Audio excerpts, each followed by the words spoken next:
બાપુની જગ્યા ચુડા સ્વરતમાં ઉજવાતા અનેક કાર્યક્રમોને નિહાળવા માટે આ ચેનલને સબસ્ક્રાઇબ કરો અને સબસ્ક્રાઇબ કરવા માટે સબસ્ક્રાઇબ બટન પર ક્લિક કરો. સૌથી પહેલા નોટિફિકેશન માટે બેલના બટન પર ક્લિક કરો. જય રામદેવજી, જય ગિરનારી.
એમાં પૂતના આવી. પૂતનાએ કંસને કહ્યું કે મહારાજ તમારું કાર્ય હું કરીશ. બોલે કેમ? હું ગામડે ગામડે નેસડે જઈશ. જે તાજા જન્મેલા બાળક હશે ને પેલા હું પૈપાન કરાવીશ ને પછી હું એને ઝેરનું પાન કરાવીને મારી નાખીશ. પણ આ પૂતના કેવી છે? ભાગવતના શ્લોકમાં 10મ સ્કંદની અંદર 6ઠા અધ્યાયમાં કહે છે શ્રી સુખદેવજી મહારાજ, કંસેન પ્રહિતા ઘોરા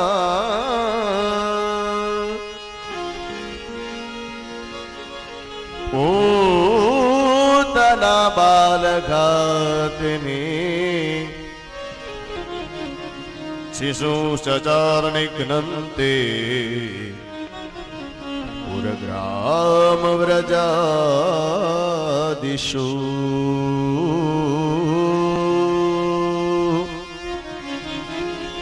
પુરગ્રામ વ્રજાદિષુ પુરગ્રામ વ્રજાદિષુ.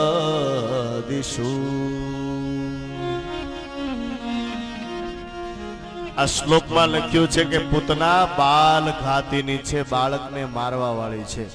પેલા આપણે કથા સમજી લઈ, પછી પૂતનાનો ભાવાર્થ શું છે, પૂતના તત્વ શું છે એને સમજશું.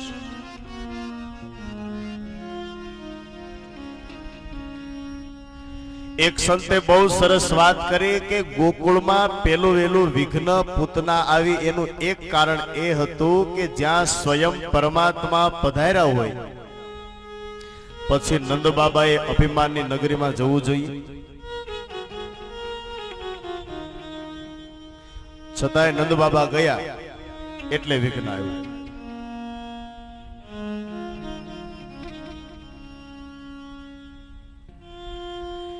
ગામડે ગામડે નેસડે તાજા જન્મેલા બાળકોને પેલા પૈપાન કરાવે ને પછી ઝેરનું પાન કરાવીને મારી નાખે. એમાંથી પૂતના આવી છે હવે ગોકુળમાં.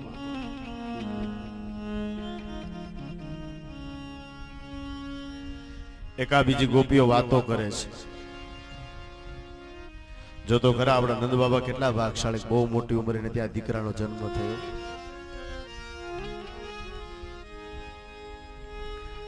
આ સાંભળ્યું પૂતનાએ,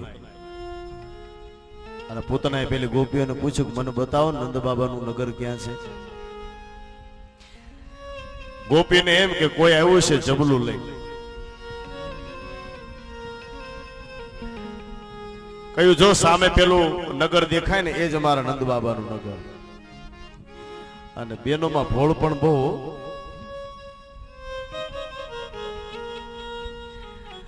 આપણે ભલે ગામના પાદરે બસ સ્ટેન્ડે બેઠા હોય, ગામમાં હું બનતું હોય આપણને ખબર ન હોય, પણ ઘરે જાઓ એટલે ખબર હોય કોની દીકરાની વહુ વહી ગઈ ને કોની તૈયારી કરે છે. એ ક્યાંય ન જાય પણ ઘરે બેઠા બેઠા એને સમાચાર મળી જાય. નથી આપણા લોક સાહિત્યકારો કહેતા કે એક બેન મુસાફરી કરતા હતા બસમાં, એટલે બે અજાણ્યા, પછી થોડુંક 5 મિનિટ થઈ એટલે સામે સામે બે હસ્યા. પૂછ્યું બેન તમારું કયું ગામ? તો કે મારું ગામ ધોરાજી. આમે વાળા બેન ખડખડાટ હસવા મળ્યા. બોલે કેમ? તો આપણે બે બેનું થઈ. કા તમારું ધોરાજી? કે હા. બેન ધોરાજી તો મારા ઘરમાં ઘરઘંટી છે. હવે ઘરઘંટી માંથી બેનું બેનું નો સંબંધ બંધાય ત્યાં સુધી તો વાંધો નહીં, પણ ખીચડો દેવાનું ચાલુ થઈ જાય.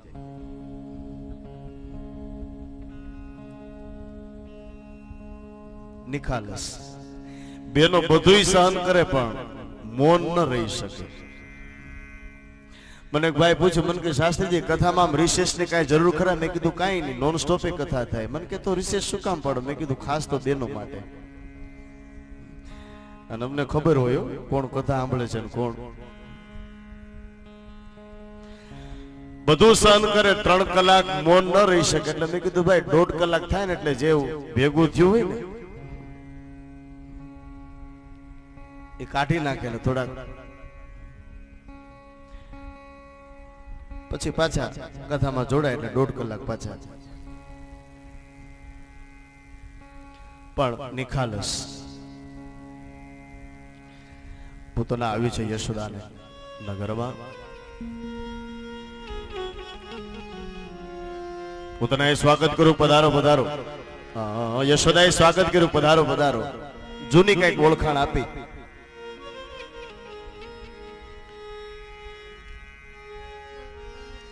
યશોદાજી કહે છે કે અમારા અહોભાગ્ય કે આજ અમારા આંગણે અતિથિ પધાર્યા. લાલો પારણ્યમાં સૂતો સૂતો વિચાર કરે, માં અતિથિ નથી, આની તો આજે મારે પુણ્યતિથિ નક્કી કરવાની છે.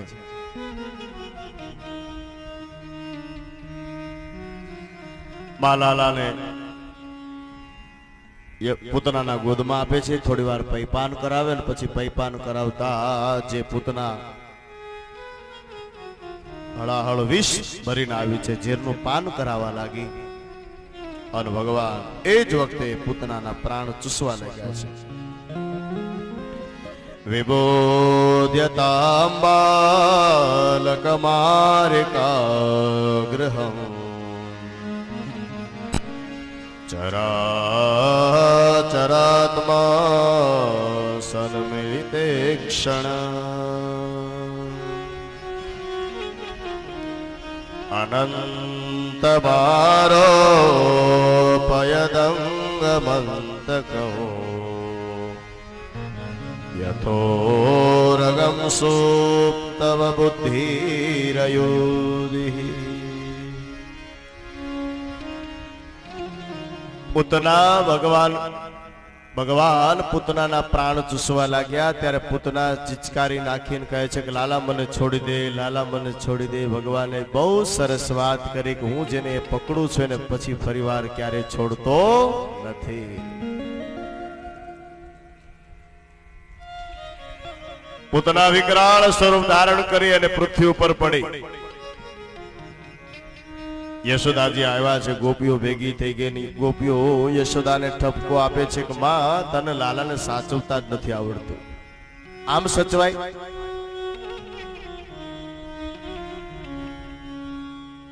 ગોપીઓએ લાલાને લીધો અને સ્નાન કરાવે છે. અને ત્યાં બહુ સરસ ભાગવતમાં 6ઠા અધ્યાયમાં પૂતનાષ્ટકનું વર્ણન છે. વિશ્વાસ અને શ્રદ્ધા હોય તમારું બાળક ક્યારે પણ નજર ટોકમાં આવી જાય, બાળક સુતા સુતા ઝબકી જાય અથવા તો ચિચકારી નાખે, આવું જ્યારે તમને થાય ત્યારે ભાગવતમાં 10મ સ્કંદની અંદર 6ઠા અધ્યાયમાં આ પૂતનાષ્ટકના 8 શ્લોક છે. એ બોલો ના તો બાળકમાં જે અસુર તત્વ છે એનો નાશ થાય છે. આવો 8 શ્લોકમાંથી આપણે ઠાકોરજીને એક શ્લોક સંભળાવીએ. અવ્યાદ જગરો મણિમાંસ્ત જાન્વથોરુ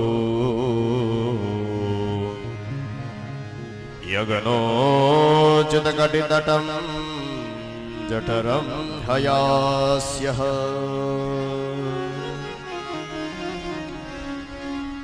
વૃદ્ધકેશવસ્ત્વદુર ઈર્ષ ઇનસ્તુ કંઠં વિષ્ણુર્ભુજં મુખમુરક્રમ ઈશ્વર ક્રમ. આ પૂતનાષ્ટક છે. 8 શ્લોક છે, એમાંથી એક શ્લોક આપણે સાંભળ્યો. પણ સંતોએ બહુ સરસ પ્રશ્ન કર્યો, ભગવાન જ્યારે પૂતનાનું પૈપાન કરે છે ત્યારે આંખ બંધ શું કામ રાખી?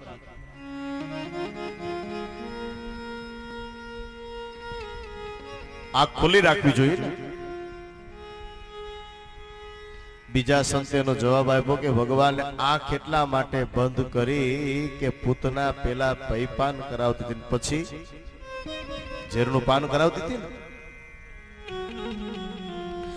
તો જ્યારે ઝેરનું પાન કરાયું ત્યારે કન્યાએ આંખ એટલા માટે બંધ કરી શિવજી મહારાજનું સ્મરણ કરવા માટે.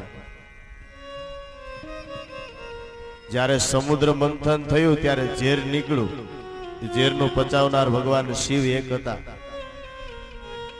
અને કન્યાએ વિચાર કર્યો, પ્રભુ ત્યારે તમારે ઝેર પીવું પડતું ને હવે અત્યારે મારે ઝેર પીવું પડે છે, એટલે શિવજીને યાદ કર્યા, એટલા માટે ભગવાને આંખ બંધ કરી. બીજા સંતે કહ્યું નહીં નહીં એવું નથી. બોલે તો બોલે દ્રષ્ટિ જેને તેને ન અપાય. અને 3 વ્યક્તિનો ભરોસો ન કરવો એમ શાસ્ત્ર કહે છે. એક દ્રષ્ટિ, એક ટ્રસ્ટી અને એક વૃષ્ટિ. દ્રષ્ટિ, ટ્રસ્ટી અને વૃષ્ટિ.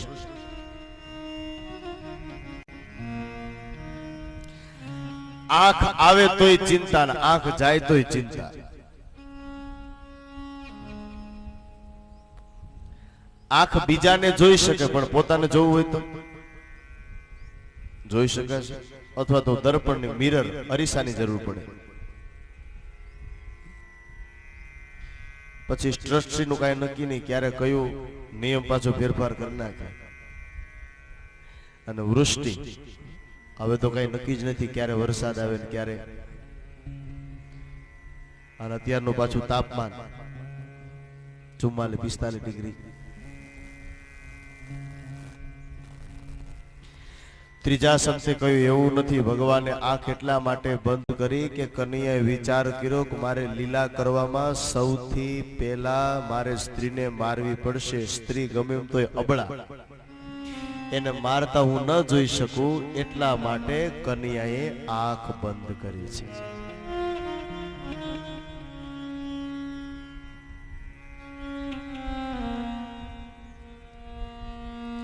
હવે આપણે થોડો સમજી લઈએ પૂતના એટલે શું. ધ્યાન આપજો. ભગવાનની પ્રાપ્તિ કરવી હોય તો વાલા આપણે બધાએ પૂતનાને મારવી પડશે. પૂતનાના 3 અક્ષર છે, પૂ-ત-ના.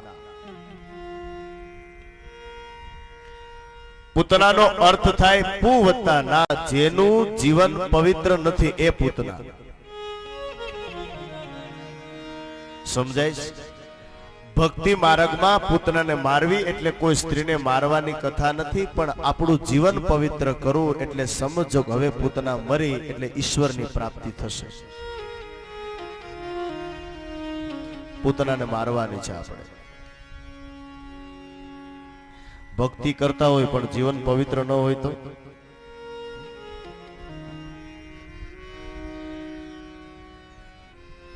ઘણા લસણ ડુંગળી ન ખાય પણ લાંચ ખાતા હોય. સમજાય છે? કાં તો કે લસણ ડુંગળી એમનું ન ખાય પણ કોઈનું કામ કરવું હોય ને લઈ લે, એ તો મોટા મોટો દંભ છે. લસણ ડુંગળી ન ખાય પણ લાંચ ખાય, આનું નામ જીવન, આનું નામ પવિત્ર ન કહેવાય. પણ પવિત્ર શું છે? ભગવાનનું સ્વરૂપ. મધુરાષ્ટકમાં ભગવાન કહે ને,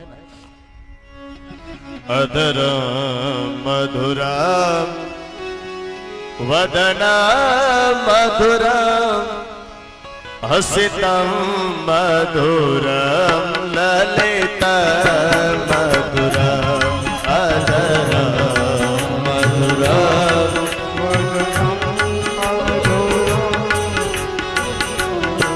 મધુરમ લલિતા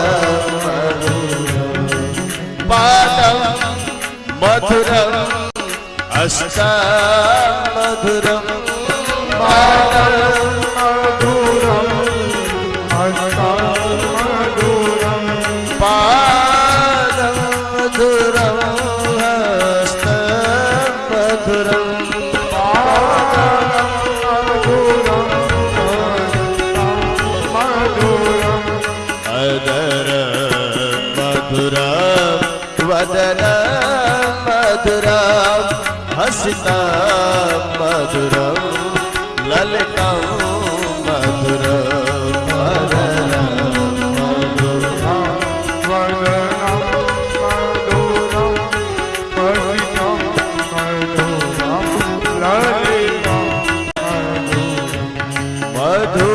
મધુરાધિપતે અખિલમ મધુરમ મધુરાધિપતે અખિલમ. જીવનને પવિત્ર બનાવવું એટલે સંસારની અંદર કાર્ય કરતા કરતા પણ પોતાના માટે કંઈક ભક્તિ રૂપી ભાથું બાંધી એમાં પવિત્રતા હોવી જોઈએ.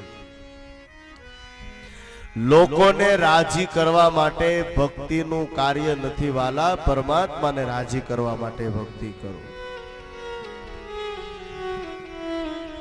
અને ભક્તિમાં બહુ કદાચ મંત્ર શ્લોક આવડે તો બરાબર, સરસ છે, પણ ન આવડે તો એની બહુ જરૂર નથી.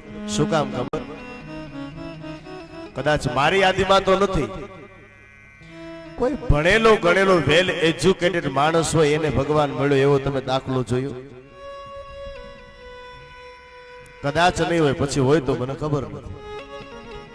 પણ અભણ હશે ને એને પ્રભુ મળ્યા હશે. શું કામ ખબર? સૌથી મોટું વાલા જ્ઞાન નથી, સૌથી મોટું કાળિયા ઠાકરને રાજી કરવો હોય તો ભક્તિ કરો, ને એ ભક્તિમાં સંપૂર્ણપણે તમારો સ્વાર્થ ન હોય એટલે પ્રભુ રાજી થશે. બહુ માગવું નહીં, એને બધી ખબર છે. તમારો છોકરો 7મું ધોરણ ભણતો હોય, ગમે એટલો તોફાની હોય, એ છોકરો એમ કે પિતાજી મને 12મા ધોરણના ચોપડા લઈ દો, તમે લઈ દેશો? ગમે એટલો તોફાની છે, ભણે છે 7મું, તમને એમ કે મને 12મા ધોરણના ચોપડા તમે લઈ દેશો? નહીં લઈ દો. શું કામ? હજી 7મું જ ભણે છે. એમ વાલા, જ્યાં સુધી તમારો પરિશ્રમ કરતા કરતા કરતા જ્યાં સુધી સંપૂર્ણ નિખાલસતા નહીં આવે ત્યાં સુધી ઈશ્વરની પ્રાપ્તિ નથી થવાની. પૂતનાનો વધ થયો છે. પૂતનાનો વધ એટલે જીવન પવિત્ર બનાવવું એ ભગવાનની ભક્તિ છે.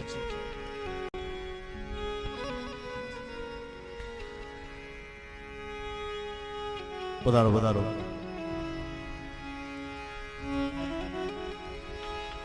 સરદારથી રાવત ભગત જોરદાર તાલીથી વધાવો. જય સિયારામ. પૂતના વધની કથાનો સાર આપણે જોયું અને હવે ભગવાન દેવોનો દેવ શિવજી મહારાજ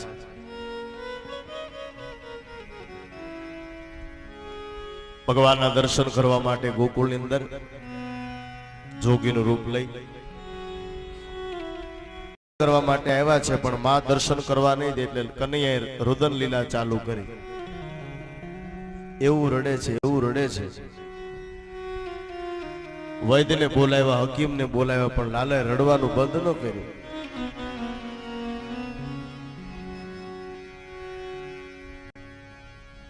કોઈ ગોપી આવીને કહ્યું કે માં લાલો બહુ રડે છે. બોલે હા, આપણા ગામના પાદરમાં કોઈ જોગી મહાત્મા આવ્યા છે ને બાળક રડતું હોય ને બંધ કરાવવાની વિદ્યા જાણે છે.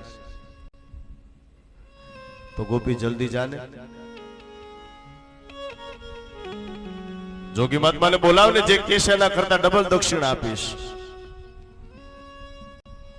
ગોપી ગયા. જે જોગી મહાત્મા હતા એ કોઈ સામાન્ય નતા, પણ સ્વયં ભગવાન કૈલાસમાંથી દેવોનો દેવ ભોળિયોનાથ ભગવાન શ્રી કૃષ્ણના દર્શન કરવા માટે જોગીનું રૂપ લઈને આવ્યા છે. ગોપી આવીને કહ્યું, બાબા અમારો નંદ બાબાનો લાલો બહુ રડે છે, જરા આવો ને, કઈ જાણતા હોય તો એને છાનો રાખી દો ને. અને બાબાનું એટલું જ જોતું હતું, ક્યારે તેડું આવે, ક્યારે બોલાવા આવે. અને જોગીના રૂપમાં ભગવાન શિવજી મહારાજ હવે નંદ બાબાના આંગણે જવાની તૈયારી કરે. પણ કેવું સ્વરૂપ છે, અંગ વિભૂતિ ગલે રુદ્રમાલા ડમ ડમ ડમરૂ બજાને વાલા. જોગી મેરો डर जाए गोलाल, जोगी मेरो डर जाए गोलाल. कन्हैया का दीदार करने आया तो, कन्हैया का दीदार करने आया. શિવજી આવ્યા છે. યશોદાએ કહ્યું, બાબા જરા ઉતાવળ રાખો, લાલો સવારનો રડે છે.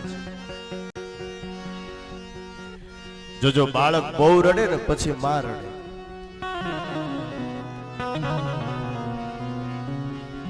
લાલો મનમાં વિચાર કરે, માં મને કાંઈ રોગ થયો નથી, હું રડું છું એનું કારણ એ છે કે આપણા આંગણે જે જોગી મહાત્મા આવે કોઈ સામાન્ય નથી, સ્વયં કૈલાસમાંથી ભગવાન ભોળિયોનાથ દર્શન કરવા આવ્યો છે. માં તું દર્શન ન કરવા દે એટલે મારે કંઈક કરવું તો ખરી ને, એટલા માટે રડું છું. યશોદાજી લાલાને બાબાની પાસે, પણ જેટલું રુદન કરતો તો કનૈયો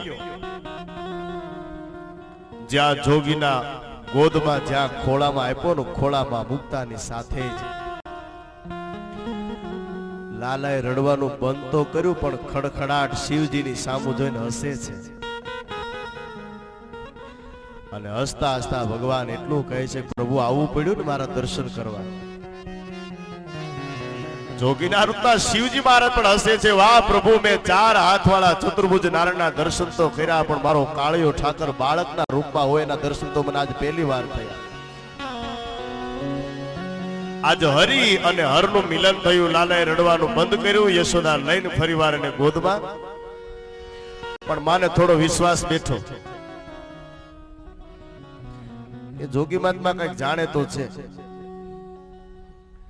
શિવજી જવાની તૈયારી કરે ને કહ્યું કે બાબા બધું આવડે છે. શિવજી માથું ઓલાયું કે હા માં. હે બાબા, તો તમે જેને રડતો બંધ કરાવ્યો એને થોડાક જોશ જોઈ આપો ને. બોલ. અને દરેક માનો આ પ્રશ્ન હોય, કળિયુગની યશોદાનો આ જ પ્રશ્ન હોય, બાબા મારો લાલો મોટો થઈને શું બનશે? શિવજી આંખ બંધ કરી જવાબ આપ્યો, માં તારો લાલો મોટો થઈ રાજાનો રાજા થશે. પ્રશ્ન બીજો, બાબા જરા એ તો જોઈ દો મારો લાલો મને સાચવશે કે નહીં સાચવે. હવે શિવજી વિચાર કર્યો કે માને હું જા સાચું કહી દઈશ કે માં તારી સાથે 11 વર્ષ અને 52 દિવસ રહેવાનો છે તો કદાચ યશોદા જીવી નહીં શકે. એટલે તરત વાતને ફેરવીને કહ્યું માં તારો લાલો તને નો સાચવે જ નહીં. યશોદા બહુ ભોળી છે. શિવજી કે હવે નો પૂછે તો સારું. અને બેનો નિયમ હોય કે એક પ્રશ્ન નીકળે પાછો કઈ ચાર્જ તો હોય નહીં. છેલ્લો પ્રશ્ન, બાબા મારો લાલો રાજાનો રાજા થશે, મને સાચવશે, હવે ઈ તો કયો મારા લાલાનો વહુ કેવી મળશે? અને શિવજી વિચાર કરે. બીજી વાર પૂછ્યું, બાબા સમાધિમાં બેસી ગયા કે શું દક્ષિણા ઓછી પર છે તો ડબલ આપીશ, બોલો તો ખરા. વહુ કેવી મળશે? 2-3 વખત કહ્યું, શિવજીએ જવાબ ન આપ્યો. જ્યાં 4થી 5મી વાર કહ્યું ને, શિવજી આંખ ખોલી યશોદાની સામુ જોઈને ખડખડાટ હસે છે. યશોદાને એમ કે બાબા કેમ? શિવજી કહ્યું, માં તું એમ કે છો તારા લાલન વહુ કેવી મળશે એમ? બોલે હા.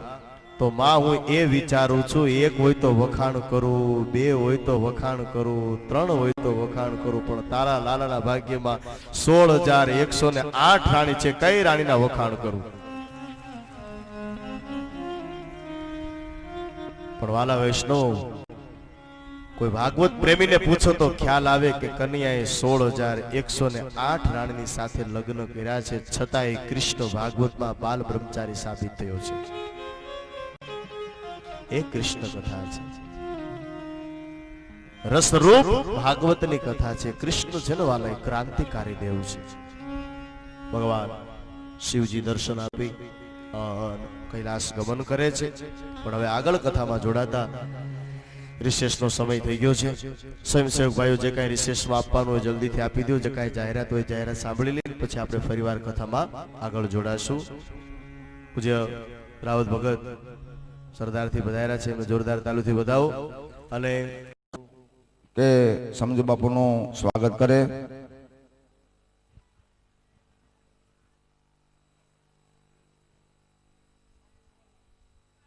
બોલો રામા પીરાની જય, અજારામ બાપુની જય. સ્વાગત હાલતું હોય ત્યારે તાલી પાડવા ખાસ નમ્ર વિનંતી.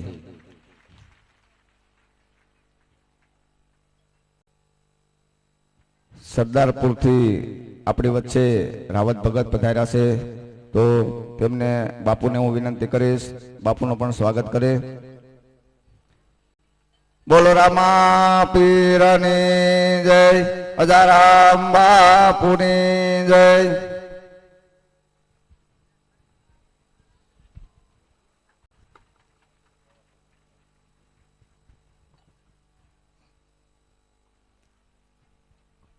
રાજ્ય અરણે બેઠા છે, એમના ચરણમાં મારી વંદના. આપ સૌ નાના મોટા ભાઈઓ બહેનો બાળકો શાસ્ત્રીના સાજિંદાઓને પણ મારા ચાચા વંદન. અને બહેનો દીકરીઓ કાળજો હલબલે છો અને આજ મને મજા આવે. ભાઈ ભાઈઓ હું મેદની જામી છે. એક મને શ્લોક યાદ આવ્યો, થડમાં રાખું. નજીક એક શ્લોક મને યાદ આવ્યો જરા, કે કુલમ પવિત્ર જનની કરતા વસુંધરા પુણ્યવંતી ચતે.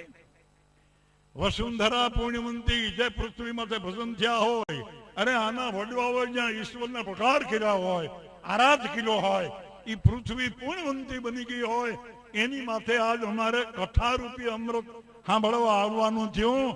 એ અમને ધન્યવાદ કરવા તો અમને આપ સૌ અમને આશીર્વાદ દેજો.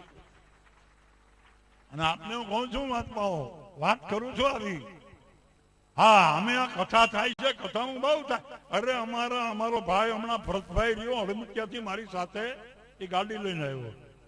એને હું કહેતો હતો કથા હું બહુ કરી, એમાંથી અમે મેળવ્યું શું, અમને હું પ્રાપ્ત થયું, એમાંથી અમને કોઈ ભક્ત પ્રહલાદ મળ્યો, કોઈ અમને એવો સાંડિલ્ય મળ્યો, અરે અમને કોઈ એવો ધ્રુવ મળ્યો, આવો દીકરો અમને ક્યાંય મળ્યો અમારા કુટુંબમાં, ભાઈઓમાં, મિત્રોમાં, ગામમાં, સમાજમાં નહીં. અમને નકરી વાહ વાહ મળી છે. ભાઈ ભાઈ બધા વખાણ અમને મળ્યા, પણ અમારે તો મહાકાળને પાછો ઠેલે એવા દીકરાની જરૂર છે. નકરવાને ઇંગ્લિશ ભણાવીને પૈસાની વાહે ગાંડા ન કરતા 2 શબ્દ કહેવા આવ્યો છું. અને અમારી દીકરી હોય તો અમારે એવી જોઈ છે, મહાકાળને પણ કહી દઈએ. દાખલા બની ગયેલા કહું છો. અમારો તો ધંધો બીજો કાંઈ છે નહીં, આ ધંધો છે. અમે ઘીરે હોતે આ ધંધો, કુટુંબ આખું બેસીને સત્સંગ કરીએ. અમારા ઘરના હોય, દીકરા હોય, દીકરાના દીકરા, એના એ 4 પેટી ધબાકા કરીએ. પણ અમે વાતો એ કરી, દીકરા તમે કમાણી કરવા જાઓ, હા, કે અનિતિનો 1 રૂપિયો કે 1000 કરોડ એની સામે નજર કરો તો અમારા પ્રશ્નનો બદમાશી સામે નજર કરે અમારો દીકરો, અમારી દીકરી.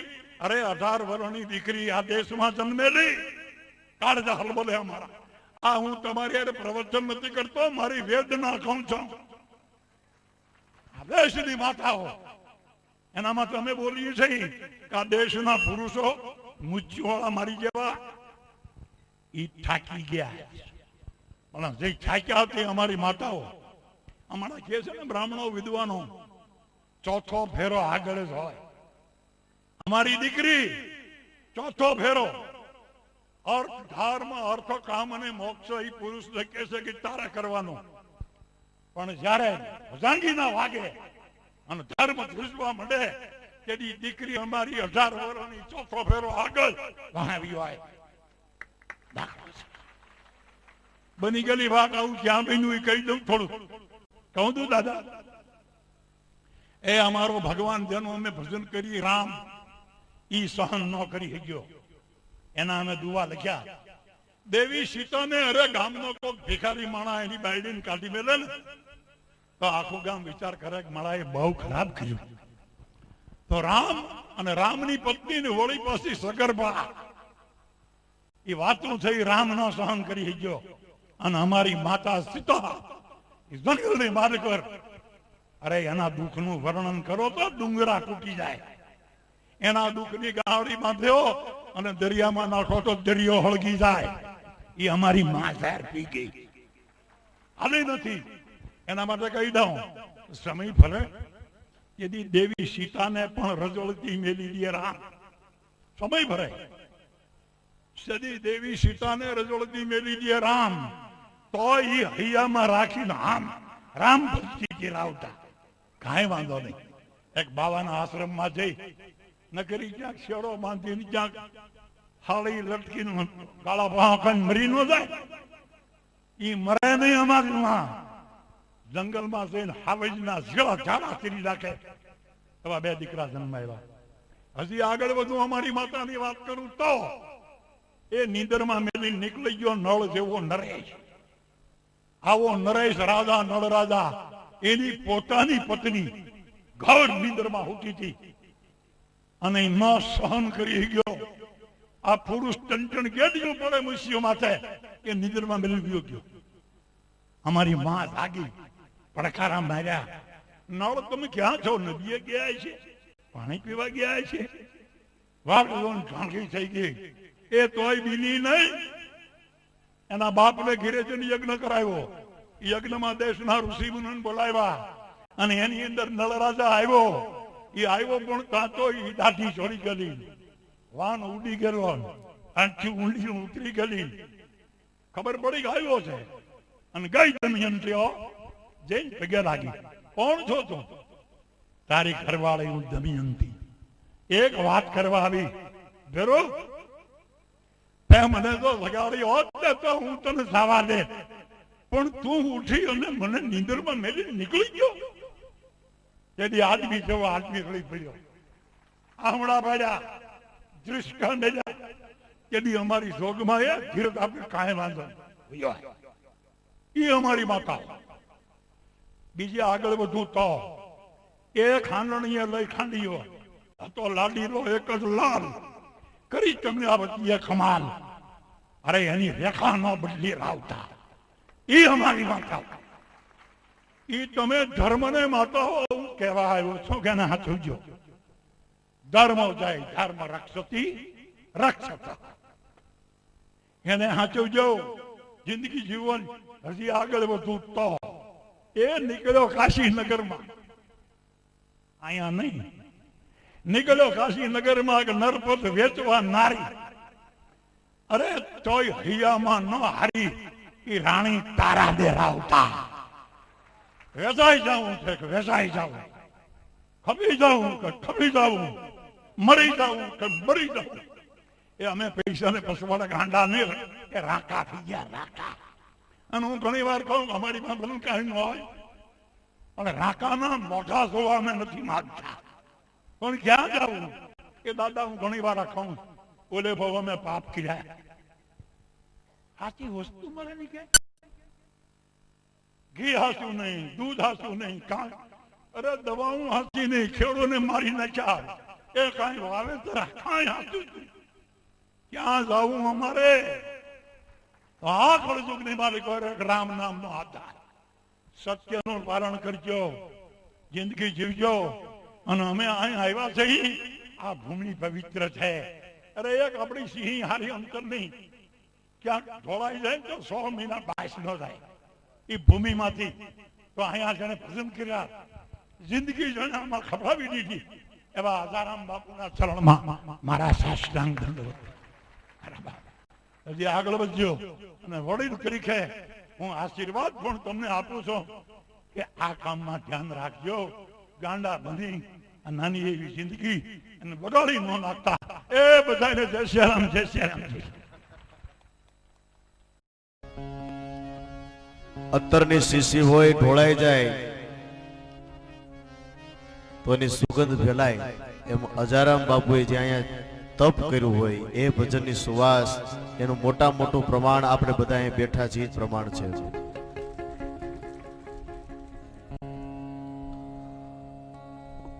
આવો રિશેષ હજી બહેનોમાં થોડું બાકી છે એવું લાગે તો ફટાફટ 2-5 બહેનો હજી વધારે ઉભા થઈ જાઓ અને જલ્દીથી રિશેષ વધાવી લઈ પછી આપણે કથામાં જોડાવાનું છે. તાળી પાડો તો મારા રામને રે બીજી તાળી ના હોય જો તારે પાડો મારા રામની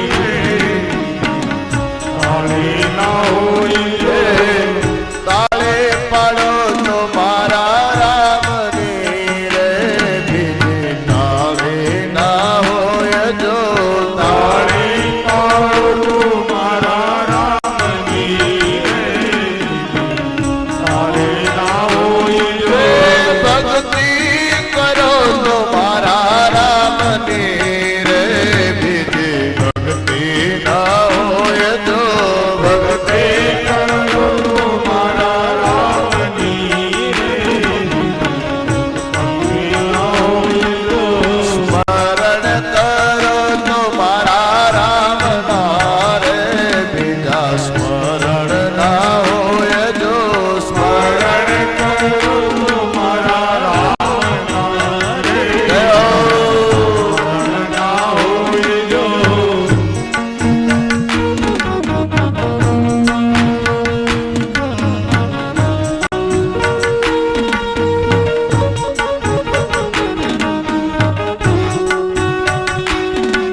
શબરી બાલ રામ મળ્યા રે ગઢપણ એને કહેવાય જો ગઢપણમાં શબરી બાલ રામ મળ્યા રે એને કહેવાય જો આલે પારો તમારા રામને રે બીજે નાલે ના હોય જો નાલે પારો તમારા રામની રે નાલે ના હોય જો નાલે પારો તમારા રામને રે બીજે નાલે ના હોય જો નાલે પારો તમારા રામની રે નાલે ના હોય જો શ્રી દ્વારિકાધીશ કી જય શ્રી અજારામ બાપુની જય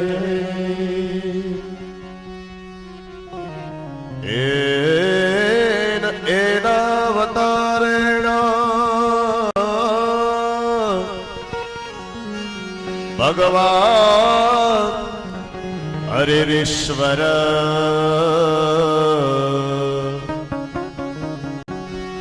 કરોત કર રમ્યાણે મનોજ્ઞાની જન પ્રભો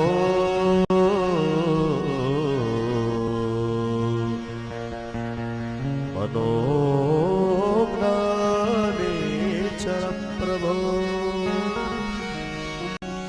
આવો બને એટલી શાંતિ રાખી ભગવાનની કથામાં આપણું મન લગાડી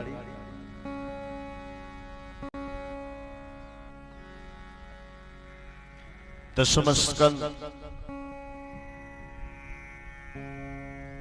ભગવાનના બાળ લીલાનો મહિમા શ્રી સુખદેવજી મહારાજ પરીક્ષિતને બતાવે છે.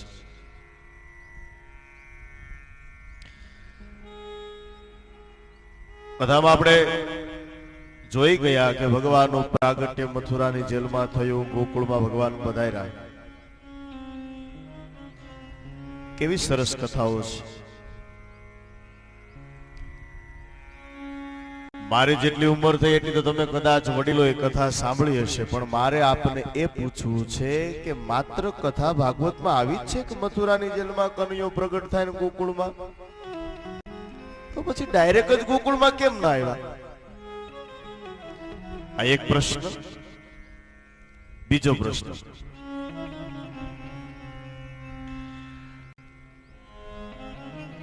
ભગવાન સ્વર્ગમાં બેઠા બેઠા કંસને ન મારી શકે?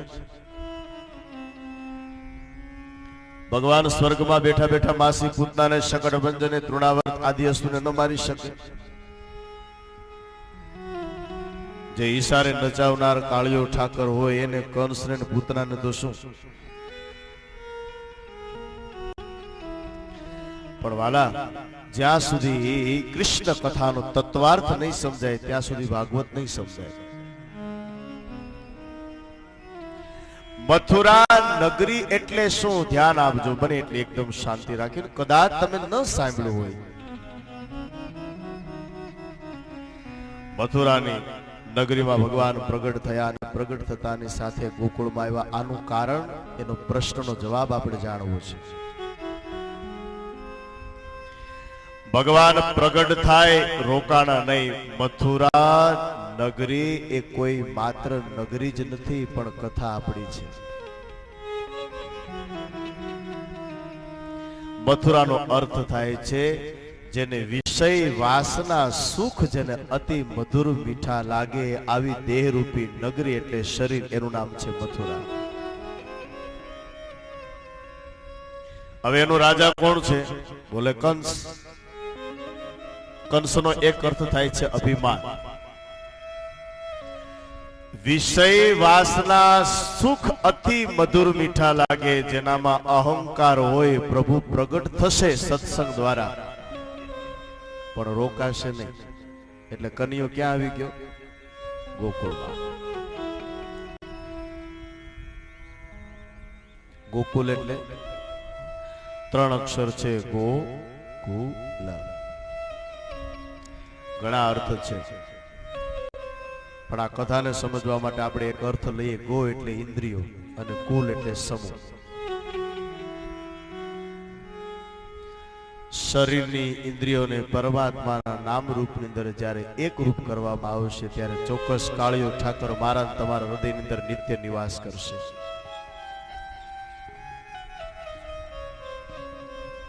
તમે જો કોઈ પણ મંદિરે, તમે રાધા કૃષ્ણના મંદિરે જાઓ કે પછી રામ સીતાના મંદિરે તમે જાઓ, ભગવાન બેઠા નથી, ઊભા છે. એક સંતે બહુ સરસ વાત કરી, પ્રભુ તમે બેઠા કેમ નથી, ઊભા કેમ છે? ત્યારે અમારા ઠાકરે એટલો જવાબ આપ્યો કે કળિયુગમાં કદાચ મારો ભક્ત હૃદયથી પુકાર કરે, હું બેઠો હોય તો ઊભો થવામાં વાર લાગે ને એટલા માટે હું ઊભો છું. બસ મને પુકાર કરે, હૃદયથી પુકાર કરે, અને જેણે જેણે વાલા આર્તનાદ કર્યો છે, જેણે પુકાર કર્યો છે ને એનું કાર્ય કરવા માટે મારો કાળિયો ઠાકર કોઈ પણ સમય જોયા વગર કર્યો નીકળી ગયો છે.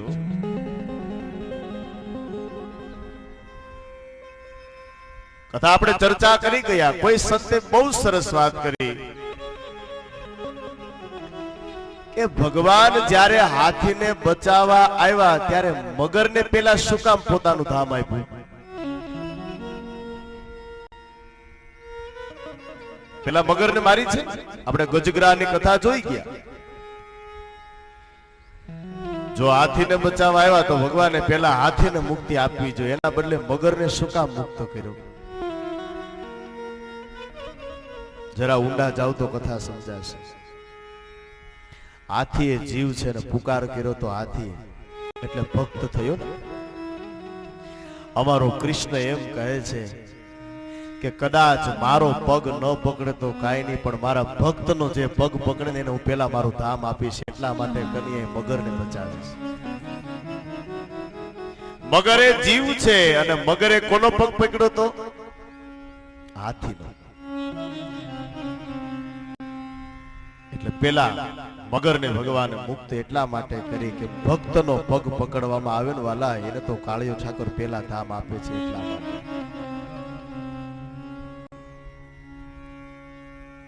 બસ એક આશરો છે ભગવાન.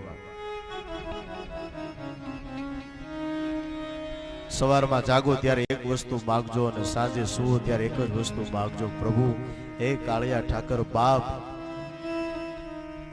કઈક આ જીભથી અને કઈક હાથની, કઈક પગથી, શરીરની ઇન્દ્રિયથી તારું કાર્ય થયું હોય તો એટલી ઈચ્છા છે કે છેલ્લી ઘડી આવે ત્યારે જીભથી બસ તારું નામ બોલાય જાય, એટલું તારી પાસે માંગીએ છીએ.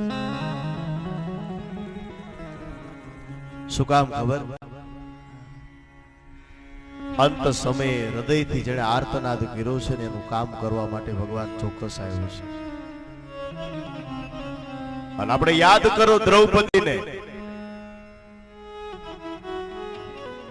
જ્યારે દુશાસન ચીર ખેતો ત્યાં ત્યારે બધાની પાસે દ્રૌપદી ગઈ છે. અંતે કોઈ બચાવ્યા નહીં ત્યારે દ્રૌપદી વિચાર કર્યો કે હવે જેના શરણમાં મારે પછી જાઉં એના કરતા બધું છોડીને હવે એકવાર મેં એવું સાંભળ્યું છે કે આર્તનાદ કરી અને કાળિયા ઠાકરનો જો કદાચ પુકાર કરવામાં આવે ને હવે એ બચાવે તો. અને દ્રૌપદી શું બોલ્યા છે ખબર? એ ઠાકુર, લાજ લૂંટાય તોય ભલે, લાજ રાખતોય ભલે, બાપ હવે તારી ઉપર ભરોસો છે, બચાવ હોય તો બચાવજે. અને હે કૃષ્ણ, જ્યાં પુકાર કર્યો હૃદયથી, સાહેબ છોડો બચાવવાની વાત તો ત્યારે પણ સાડીઓની મિલ ખોલીને કનૈયો બેસી ગયો છો. આ ભગવાન છે. આશરો લેવો હોય તો એક લેજો, પરમાત્મા.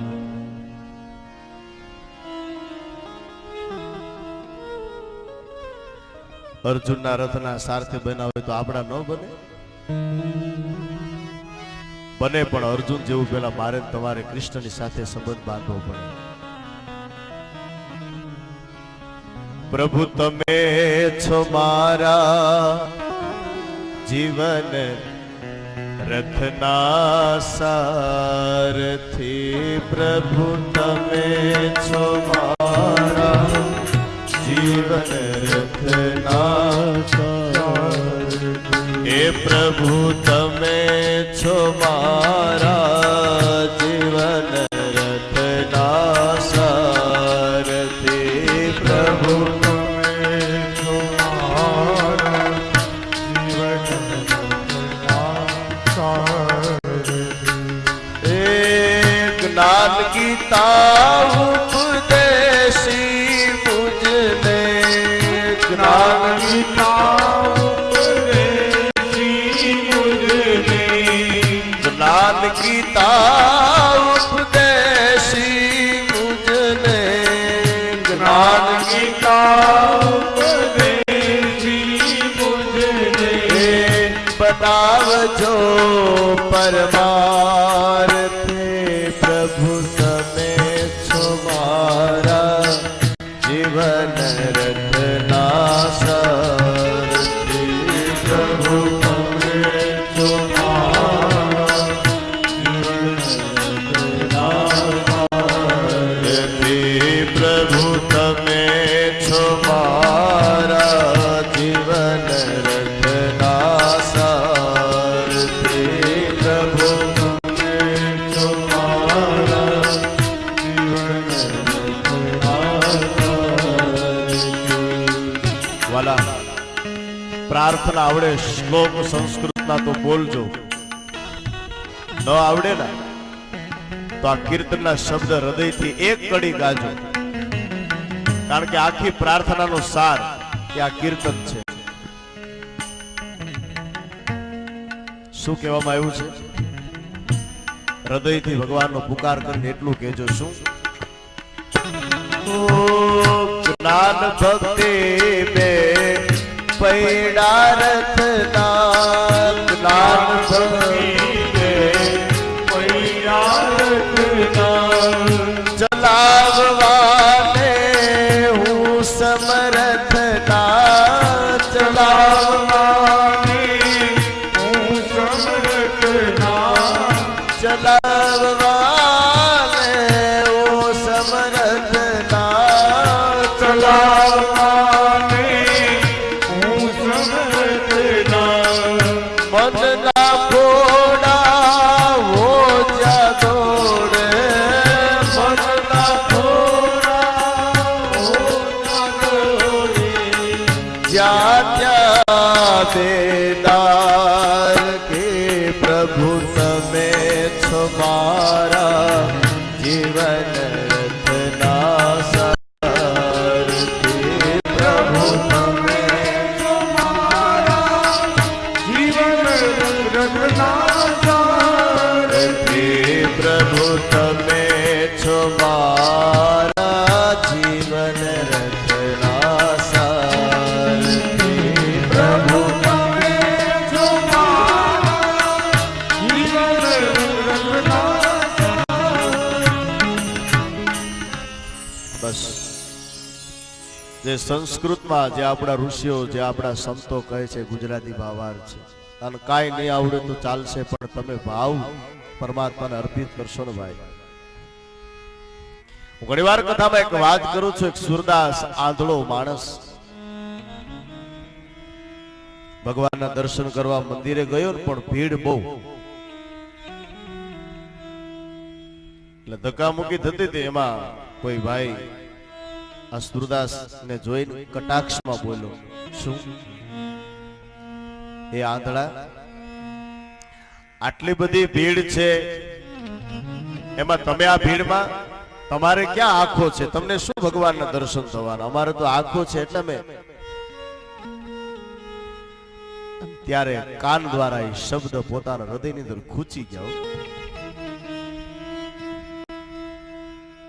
સુરદાસના આંખમાંથી આવડા પડીને એટલું જ બોલ્યો તો, ભાઈ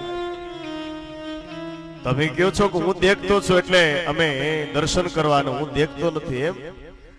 સાંભળ, હું ભગવાનના દર્શન કરવા માટે એટલા માટે જાઉં છું કે હું ભલે ન જાઉં પણ મૂર્તિમાં બેઠેલો કાળિયો ઠાકર તો મને જોશે ને. હું નહીં જોઉં, કારણ કે મારે તો આંખ નથી. કદાચ મારા કન્યાએ કેવા વાઘા પહેર્યા છે, મારો પ્રભુ કેવો શોભિત છે, એ હું કદાચ નહીં જોઈ શકું, પણ મૂર્તિમાં બેઠેલો કાળિયો ઠાકર મને તો જોશે ને. બસ આ મારી ભક્તિ છે.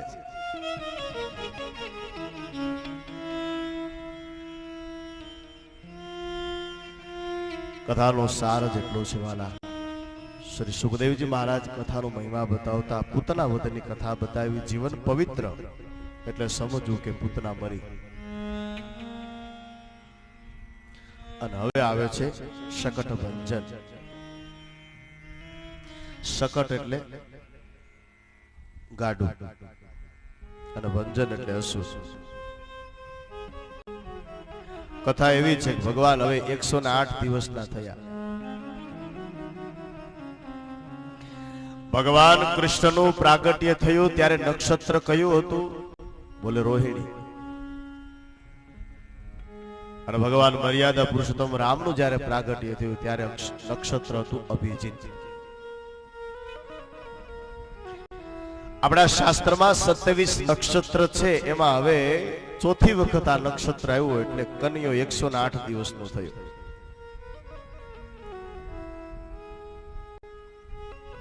યશોદાએ જોયું લાલાની સામું તો પડખું ફેરવું, માને આનંદ થયો. અરે વાહ, મારો લાલો એની જાતે પડખું ફેરવું અને ઉત્સવ ઉજવો. આખો ગોકુળને ભોજનનું આમંત્રણ. ગોપીઓ આવી ખૂબ સરસ કીર્તનો ગાય છે. એ માયા યશોદાએ લાલાની સામું જોયું. માએ વિચાર કર્યો કે મારા લાલાને ઊંઘ આવે છે, પણ હવે આ ઘોંઘાટમાં ક્યાંય બરાબર એને ઊંઘ નહીં થાય. એટલે નંદ બાબાના આંગણામાં એક ગાડું હતું. એ ગાડામાં પારણું બનાવીને લાલાને ત્યાં બોટાડ્યો.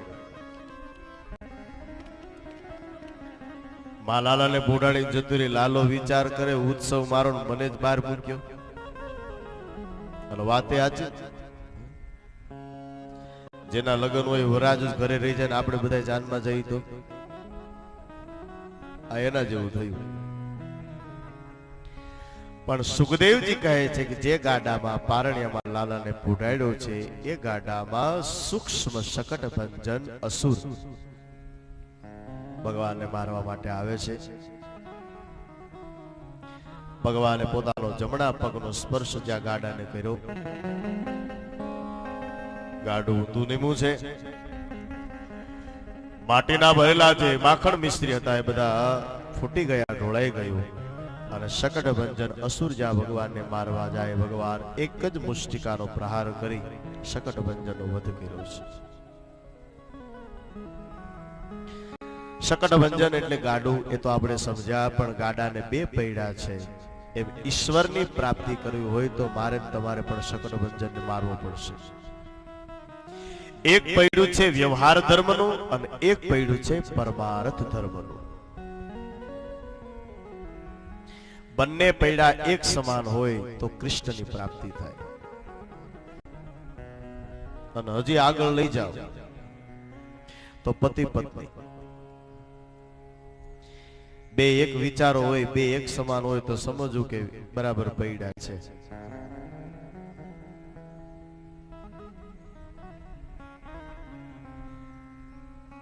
પતિ એમ કહે કે આ સારું ભગવાનનું કાર્ય કરવું છે, પતિદેવ સહમત ન થાય તો સમજવાનું કે પૈડું કંઈક બીજું છે.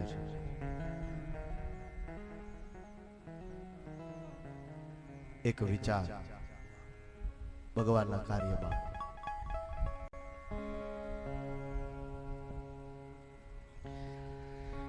વ્યવહાર ધર્મ અને પરમાર્થ ધર્મનો મહિમા બતાવ્યો છે. અને નારી છે ને વાલા, એ તો મર્યાદા છે. હમણાં જ રાવત ભગતે વાત કરી, કુવા ઢાંકણ પાવઠું, જગનું ઢાંકણ જાર, બાપનું ઢાંકણ બેટડો, પણ ઘરનું ઢાંકણ છે નાર.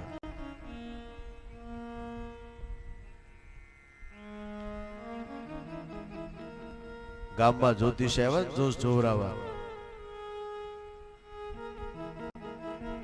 એટલે જ્યોતિષ આવ્યા ગામડાની આપણી સંસ્કારી દરુણું દળે બાઈ, એટલે જ્યોતિષ આવીને કહ્યું કે બેન લાવ તારા જોશ જોઈ આપો. જો સંસ્કાર કોને કહેવાય, મર્યાદા કોને કહેવાય. દરુણો દળતા બાઈએ કહ્યું કે હવે મારા શું હાથ જોવા, એક કામ કરો, જ્યોતિષ છો ને, બોલે હા તો એક કામ કરો, ખાટલા ઉપર જે બેઠા ને એના જોશ જોઈ આપો ને. ત્યાં ખાટલાની સામે નજર કરી, ફાટી ગયેલા કપડા, દાઢી વધી ગયેલી, મેલા ગયેલા કપડા અને હોકો પીવે. જ્યોતિષે વિચાર કર્યો કે આના શું જોશ જોવાય, એનું કઈ ઠેકાણું નથી, અને કદાચ એના જોશ જોઉં તો મને મળે શું. પેલી બાઈ ની સામું જોઈને જ્યોતિષે કહ્યું, બેન એનું તો કઈ ઠેકાણું નથી, લાવ તારા જોશ જોઈ આપું. અને ત્યારે આ દેશની જગદંબા સંસ્કારી જે જવાબ આપ્યો ને સાહેબ, જ્યોતિષની સામું જોઈને કહ્યું, મહારાજ થોડો વિવેક રાખજો બોલવામાં. શું કામ? તમે એમ કહો છો કે હવે એના શું જોશ જોવા? એ ખાટલા ઉપર બેઠો એ બીજો કોઈ નહીં, પણ હું જેની સાથે 4 ફેરા ફેરીશું ને મારો ઘરવાળો, મારો પતિ છે. અને હવે એ સ્ત્રી એવું સરસ બોલી છે કે મહારાજ હવે કદાચ મારા હાથ જોઈ તમે રેખા જુઓ, પણ મારી રેખા તો ભૂસાઈ ગઈ છે. બોલે શું કામ? મારા જ્યારે લગ્ન થયા ને ત્યારે મારા બાપે એક ખાટલા ઉપર બેઠો ને એના હાથમાં મારો હાથ આપ્યો, ત્યારથી જ મારા હાથની રેખા ભૂસાઈ ગઈ. હવે એની રેખા એ જ મારી રેખા છે. હવે મારા શું જોશ જોવા? કુવા ઢાંકણ પાવઠું, જગનું ઢાંકણ જાર, બાપનું ઢાંકણ બેટડો, પણ ઘરનું ઢાંકણ છે તાર.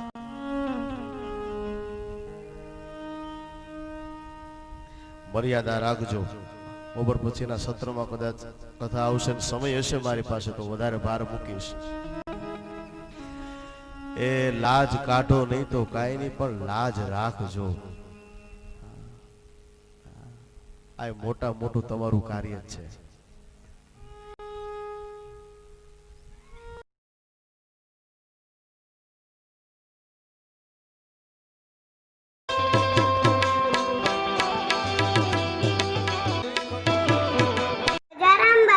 જગ્યા ચુડાસ વર્ષમાં ઉજવાતા અનેક કાર્યક્રમોને નિહાળવા માટે આ ચેનલને સબસ્ક્રાઇબ કરો.